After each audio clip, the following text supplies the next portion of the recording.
I don't hate man, আমি ওরকম ভাবে কিছু না, বাট এখন I am not looking for relationship. এটা নয় যে আই হেট ম্যান, এরকম কোনো ব্যাপার।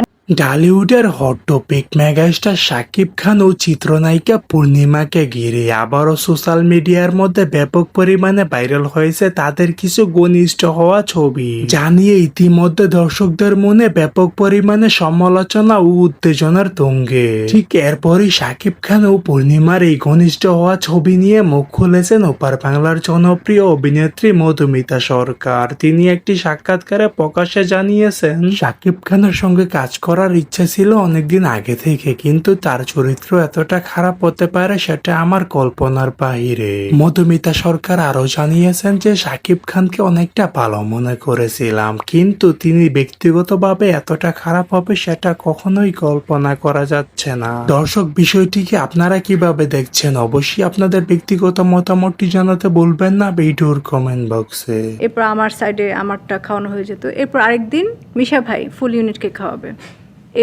আমরা এই কজন থাকলে আরও কিছু আর্টিস্ট ছিলেন, তো তখন আমরা কিন্তু এভাবে করে কাজ করেছি, মজা করে ফান করে কাজ করেছি, কাজগুলো করে বেরিয়ে গেছি। মানে ফিউচারে কি হতে যাচ্ছে, কে কি হবে, এত কিছু নিয়ে ভাবার সময় ছিল না। সো দর্শক, আজকের এই ভিডিওটি এই পর্যন্ত। যদি ভিডিওটি ভালো লেগে থাকে তাহলে ভিডিওতে একটি লাইক, একটি কমেন্ট আর অবশ্যই চ্যানেলটি সাবস্ক্রাইব করতে ভুলবেন না।